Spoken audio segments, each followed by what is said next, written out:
আজকের এই বাংলাদেশ যে সংকটের মুখোমুখি হয়েছে, আজকে এরকম মানুষের বড় প্রয়োজন ছিল, জোর কদমে সামনে এসে বলবে জাতির সাথে যেটা করা হচ্ছে এটা অন্যায়। 2/3 মেজরিটির অহমিকায় ভুগে জাতিকে আবার ফ্যাসিবাদের দিকে নিয়ে যাওয়ার চেষ্টা করা হচ্ছে। তিনি বলতেন, ফ্যাসিবাদ আর জনগণের আকাঙ্ক্ষার মাধ্যমে মধ্যখানে যদি অন্য কিছু এসে দাঁড়ায়, আমি সেই শফিউল আলম প্রধান ফ্যাসিবাদকে জনগণের দিকে এগিয়ে যেতে দেব না, এখানেই থামায় দেব। আমি আশা করি তার রেখে দেওয়াই আমানতের ভার যাদের উপর পড়েছে, তারাও চলার পথে কোনো অন্যায়ের সাথে কোনো আপোষ করবে না। যেখানেই দেশের স্বার্থ, সেখানেই তাদের পথ চলা হবে অকুণ্ঠ। আমাকে অনেকে বলে এটা ছোট দল, এটা বড় দল, এটা মাঝারি দল। আমি এই থিওরিতে বিশ্বাস করি না। আমি বিশ্বাস করি একটা দল নির্দিষ্ট আদর্শ, তার কর্মসূচি, তার লক্ষ্য নির্ধারণ করে একটা দল তৈরি হয় এবং এগিয়ে যায়। দল কোনটা ছোট আর বড় এটা জনগণ বিচার করবে, এটার দায়িত্ব আমার না। আমি পার্সোনালি সুস্থ ধারায় গড়ে ওঠা দেশপ্রেমিক সকল দলকে সম্মান জানানো আমার দায়িত্ব মনে করি এবং চেষ্টা করি আমার ব্যক্তি জীবনে, সাংগঠনিক জীবনে এটাকে মেনটেন করা। আমি কালকেও সংসদে বলেছি, আমি বিশ্বাস করি বর্তমান সংসদে সদস্য হিসাবে যারা ঢোকার সুযোগ পেয়েছেন, প্রবেশ করেছেন, তাদের সকলেই মজলুম। এর মধ্যে কেউ জেল কেটেছে, এর মধ্যে কেউ কুখ্যাত আয়না করেছে, এর মধ্যে কেউ ফাঁসির মঞ্চ থেকে ফিরে এসেছেন, আবার এর মধ্যে কেউ নির্বাসন থেকেও দেশে ফিরে এসেছে। এরকম লোকদেরকে নিয়েই আমাদের বর্তমান সংসদ। এই সংসদ যদি মজলুম জনগণের দুঃখ না বুঝে, তাইলে কোন দিনের কোন সংসদ বুঝবে? এটি হবে চরম লজ্জা।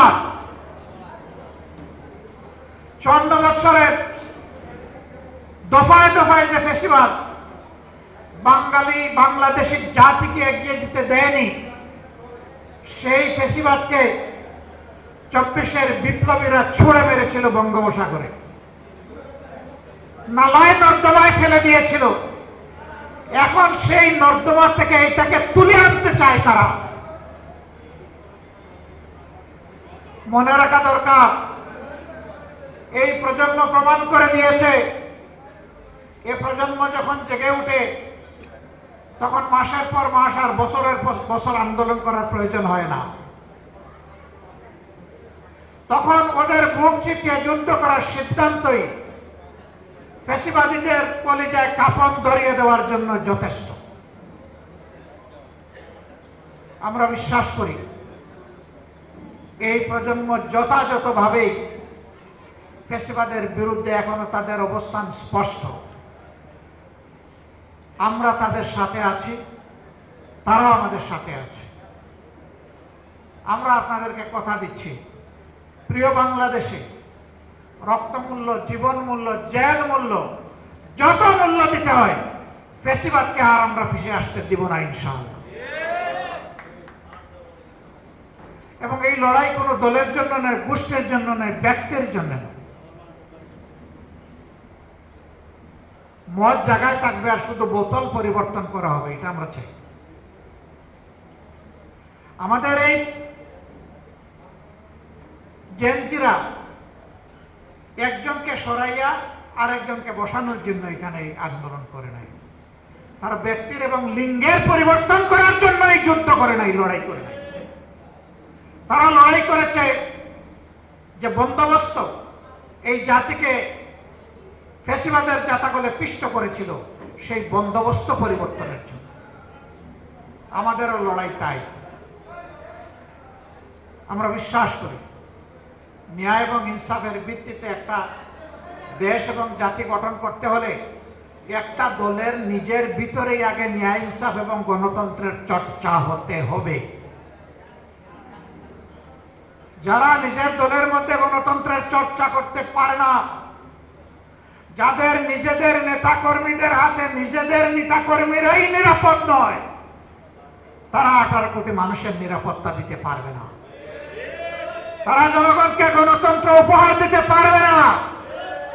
তারা ন্যায় এবং ইনসাফ জাতিকে উপহার দিতে পারবে না। জনগণ ঠিকই বুঝেছে, 24-এ জনগণ ঠিকই রায় দিয়েছে। হয়তো প্রশ্ন করতে পারেন, রায় যদি আপনারা পেয়ে থাকেন তাহলে সরকার গঠন করতে পারলেন না কেন? আমাদের রায়কে হাইজ্যাক করা হয়েছে, ডাকাতি করা হয়েছে, জনগণকে অপমান করা হয়েছে এবং ইতিমধ্যেই তার রাজসাক্ষীও পাওয়া গেছে। হ্যাঁ, গুগু বারবার আসে দান খেয়ে চলে যেতে, কিন্তু কপাল যখন মন্দ তখন কিন্তু জালে বেঁধে যায়। গুগু, তুমি একবার জনগণের ধান খেয়েছো, আবার খাওয়ার চিন্তা করো না। এবার আসলে ঠিকই তোমার লেজ, ঠিকই তোমার পা, ঠিকই তোমার ডানা অবশ করে দেওয়া হবে। বলবেন যে আপনাদেরকে জনগণ ভোট দিয়েছে, তার প্রমাণ কি? 70% জনগণ হার পক্ষে ভোট দিয়েছে, এটাই তার প্রমাণ। আমরা হার পক্ষে ছিলাম, আমরা হার পক্ষে আছি। আমরা জনগণের সুপ্রিম উইলে আমরা সম্মান দেখিয়েছি, আমরা দেখিয়ে যাব। এই সংসদ মানুক আর না মানুক, গণভোটের রায় আমরা বাস্তবায়ন করব, আদায় করে ছাড়বো ইনশাআল্লাহ। অতীতের রেকর্ড এই বাংলাদেশে আছে। কেয়ারটেকার সহজে আসে নাই। ওই রকমই আমাদের আনা বিল ফেলে দেওয়া হয়েছিল। আমরা বলেছিলাম, চেয়েছিলাম সংসদে প্রতিকার, দিয়ে দিলেন আমাদেরকে জনগণের কাছে ফিরিয়ে। আমরা জনগণকে নিয়েই দাবি আদায় করব এবং দাবি আদায় হয়েছে। এবারও আমরা চেয়েছিলাম সংসদের ভিতরে ইতিবাচক গঠনমূলক বিতর্কের মধ্য দিয়ে তার অবসান হোক, জনগণের আকাঙ্ক্ষার প্রতিফলন হোক। না, এই সংসদ আমাদের আকাঙ্ক্ষাকে উপলব্ধি করতে, সম্মান করতে ব্যর্থ হয়েছে। আমরা তাই বলেছি, জনগণের রায় বাস্তবায়নের জন্য এখন আমরা সংসদ থেকে জনগণের কাছেই ফিরে যাচ্ছি। এবং গত পরশুদিন জনগণকে সাথে নিয়ে প্রথম কর্মসূচি বাস্তবায়ন হয়েছে। এটা শুরু।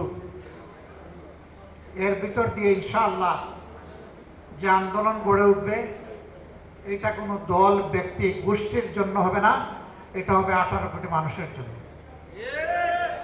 অন্ধকার সাদা ছড়িকে বারবার হারায় না। আমরা একবার হারিয়েছি, এই ছড়িকে এখন দাঁতে কামড় দিয়ে আমরা ধরে রাখবো ইনশাআল্লাহ। আমি আর কথা বাড়াচ্ছি না, আমি দুঃখ প্রকাশ করছি। পর্যাপ্ত সময় হাতে নিয়ে রওনা করেছিলাম, আসতে পারলাম না। কেন জানেন? বাংলাদেশ তেলের উপরে বাসছে, এই জন্য আমি আসতে পারিনি। সংসদে যখন সরকারি দলের মন্ত্রীরা কথা বলেন, এমপিরা কথা বলেন, তখন মনে হয় বাংলাদেশে এখন দুধের নহর নয়, তরল সোনার নহর এখন বয়ে যাচ্ছে। আমরা যখন জ্বালানি সংকট আর জনগণের ভোগান্তি নিয়ে কথা তুলি, আমাদের নোটিশটা আলোচনায় আসতেই দেওয়া হয় না। ভয়, সত্য জনগণের কাছে প্রকাশ পেয়ে যাবে। তো পেঁচা চোখ বন্ধ করে রাখবে বলে আগামীকালকের সূর্য কি উঠবে না? অবশ্যই। আজকের সূর্য যেমন উঠেছে, কিয়ামত যদি না হয়, আগামীকালও ইনশাল্লাহ সূর্য পূর্ব দিকে উঠবে। পেঁচার চোখ বন্ধ থাকার উপর সূর্যের উঠা না উঠা নির্ভর করবে না ইনশাল্লাহ। পাম্পে, এক একটা পাম্পে লাইনের হাজার হাজার গাড়ি এবং মোটরসাইকেল দাঁড়ায় আছে লাইনের পর লাইন, এখন আর চাকাই ঘুরে না। সেদিন দেখলাম যে একটা গাড়ি তেল নাই, এখন গাড়ি সারা আবার তেলও দিবে না। এই জন্য গাড়ির সামনে গরুর গাড়ি দিয়ে গাড়ি টানতেছে। আমাদের মন্ত্রীরা বলে, আগের চাইতে আমাদের তেলের রিজার্ভ এখন অনেক বেশি, চাহিদা বেড়ে গেছে। তো তোমরা তোমাদের তাইলে ব্যবস্থাপনার দুর্বলতা, এটা তোমরা শুধরে উঠো না কেন? জনগণকে কেন ভোগান্তি করছে? আজকে সেই গাড়ির চাপে পড়ে আমার গাড়িরও তেল প্রায় শেষ হয়ে যাওয়ার পর 1 ঘন্টার মতো এই রাস্তায় কাটাই দিলাম। একদিকে তেল পাই না, আরেকদিকে তেল যা আছে ওই তেল না পাওয়া ভাইদের কষ্টের কারণে এই তেলও শেষ। শুধু কি গাড়ির তেল? কৃষি নির্ভর একটা দেশে এই মৌসুমে খামারিরা হা করে চেয়ে আছে, তাদের ফসলে সেচ করবে, পানি দিবে, নাই। আবার এখন ওই কুলাইয়েতেও আবার তেল দেয় না, ডিজেল দেয় না, বলে যে না আপনি কার্ড নিয়ে আসেন। সে কার্ড আনবে কি লোক? এখন তাইলে পাম্পগুলো অটোমেটিক্যালি বন্ধ হয়ে যাবে। এর কুফল হিসাবে আগামী মৌসুমে আমাদের খাদ্য উৎপাদন মারাত্মক ব্যাহত হবে এবং খাদ্য ঘাটতি বাংলাদেশ পড়বে। অবশ্যই এই দেশে আমরা দুর্ভিক্ষ দেখেছি 74 সালে, কারো গড় পড়ে আর কেউ সেই গড়ে তাকে আলু পোড়া খায়। এখন যারা আছে তারা বোধহয় আলু পোড়া খাওয়ার অপেক্ষায় আছে। আল্লাহ তাআলা এই জাতিকে হেফাজত করুন। আমরা জনগণকে কথা দিচ্ছি, আমরা 77 জন যারা আপনাদের হয়ে সংসদের ভিতরে ঢুকেছি, আমরা 77 জন 18 কোটি মানুষকেও পাহারা দেব। আর সংসদের ভিতরে জাতির কপাল নিয়ে কেউ ডাকাতি বা সিনিমিনি করতে না পারে তারও পাহারা দেব। আপনারা দোয়া করবেন, আমরা কোনো অন্যায়ের কাছে মাথা উন্নত করব না এবং অন্যায়ের ব্যাপারে ছাড়ও দেব না। আমাদের পলিসি স্পষ্ট, ন্যায় কাজে সহযোগিতা সমর্থন, অন্যায়ের বিরুদ্ধে প্রতিবাদ এবং প্রতিরোধ। সেই দেয়াল আমরা তুলে রাখবো ইনশাআল্লাহ। আল্লাহ বাংলাদেশকে নব্য ফেসিবাদের হাত থেকে মুক্ত করার ব্যবস্থা করে দিন। এই লড়াইয়ে সবাইকে আপামর জনতাকে আমি শরীক হওয়ার জন্য আহ্বান জানাচ্ছি, কারণ লড়াইটা জনগণের জন্য, আমাদের জন্য না। ইনশাআল্লাহ ন্যায় এবং সত্যের এই লড়াই আমাদের বিজয় হবে, জনগণের বিজয় হবে, ফেসিবাদীরা হেরে যাবে ইনশাআল্লাহ। আমি বলেছি যেদিন গণভোটের গণরায়কে অস্বীকার করা হয়েছে সেই দিন থেকেই নতুন করে আবার ফেসিবাদের যাত্রা বাংলাদেশে শুরু হয়েছে। আমরা এই যাত্রা কদম কদম যাত্রা আমরা থামিয়ে দেব ইনশাআল্লাহ, আমরা আগাতে দেব না। আরেকটা বিষয় বলেই শেষ করছি, জ্বালানি সংকট মোকাবেলা করার জন্য আমাদের ফেরেশতা শিশুদের উপরে প্রথমে হাত পড়েছে। তাদের স্কুল বন্ধ করে দিয়ে ঘরে পাঠিয়ে দেওয়া হচ্ছে। করোনার সময় দারুণ ব্যাহত হয়েছে, অনেক শিশু সন্তান ড্রপ আউট হয়ে গেছে, লেখাপড়া শুধু ছাড়ে নাই, সে বিপদে চলে গেছে, কিশোর গ্যাংয়ের অংশ হয়ে গেছে। এখন আবার যদি একই পথে এই সরকার হাঁটে তাহলে এই জাতিকে অন্ধত্ব এবং মূর্খতার চাদরে ডেকে দেওয়ার সিদ্ধান্ত নেবে এই সরকার। আমরা এটা রুখে দেব, এইটাও আমরা মানব না। আমাদের সন্তানদের মেধা হত্যা করার সুযোগ আমরা কাউকে দেব না। আমাদের বার্তা স্পষ্ট, সব ব্যবস্থাপনা নেওয়ার পরে সর্বশেষ হবে শিক্ষার উপর, এর আগে নয়। শিক্ষা দিয়ে নয়, লোড ম্যানেজমেন্ট বলেন আর ডিমান্ড ম্যানেজমেন্ট বলেন, আমার শিশু সন্তানদেরকে দিয়ে নয়, শিক্ষা দিয়ে নয়। এটা সবার শেষ। এটা 18 কোটি মানুষের জন্য, আমাদের ভবিষ্যৎ বাংলাদেশের জন্য, ভবিষ্যৎ প্রজন্মের জন্য, মাথা উঁচু করে দাঁড়ানো একটা শিক্ষিত জাতির জন্য আমরা এখানে কোনো কম্প্রোমাইজ করব না। আবারও আজকের এই আলোচনা সভার শুভকামনা করে এবং যাকবার অব্যাহত অগ্রযাত্রা মহান মাহবুদের দরবারে কামনা করে আয়োজক সবাইকে, সংগঠনের সবাইকে, সুধীমণ্ডলীকে আমার পক্ষ থেকে কৃতজ্ঞতা জানিয়ে আমার বক্তব্য এখানেই শেষ করছি। আল্লাহ হাফিজ।